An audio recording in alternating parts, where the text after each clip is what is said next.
Before my mother passed, she left me 3 matches each capable of taking me back in time. I used the first to return to the night Miller was drugged. I knocked over his spiked drink before he could touch it. He never was involved with his secretary, Scarlett. I saved our marriage, but then we were in a car accident. Miller threw himself over me, shielding my body. His injuries were too severe. He didn't make it. Without a second thought, I struck the second match. We went back to before the crash, and this time we walked away without a scratch. I thought I would never need the third match. Then Miller set a sonogram down in front of me, and I went completely still. His voice was ice. Scarlett is 4 months pregnant. The baby is mine.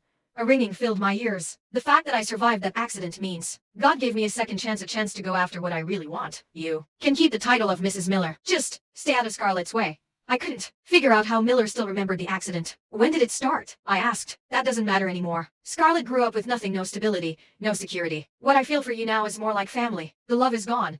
I had found out about him and Scarlett on our 10th wedding anniversary. He had written me a desperate letter confessing everything and transferred every asset into my name. In desperation, I had used a match to go back to our 5th year of marriage. So you remember everything. You really did fall in love with Scarlett? Yes. Every time I come close to death, I end up back in the past. After the Sats, you were the one who wanted to run away with me. But Scarlett, she's different. After the Sats, we had promised to run away together. But that night, it was my parents who showed up, not him. Samantha, your dad was right. We're both too young. Give me a little more time.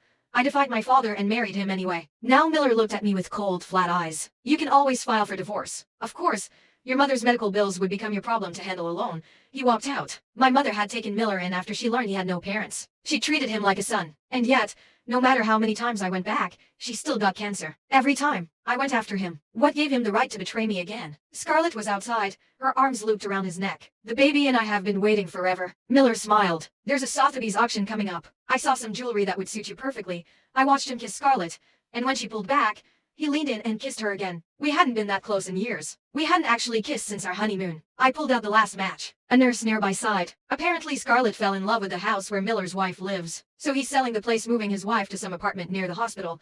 A year ago, Miller told me the company needed capital. I suggested selling our house myself. That house had been our first home. Apparently he even set up a flower shop across from the hospital just for her. Every morning, I stopped by that shop and bought a fresh bouquet. I pushed open the door. The girl at the counter recognized me. You were just here this morning. Another bouquet already? I looked around, the lighting, the layout, all impossibly familiar. Early in our relationship, I dreamed of opening a flower shop. But after we married, my time was swallowed whole. The counter girl spoke suddenly. A sick person breathing in flowers grown with those special nutrients every single day that can be good for you.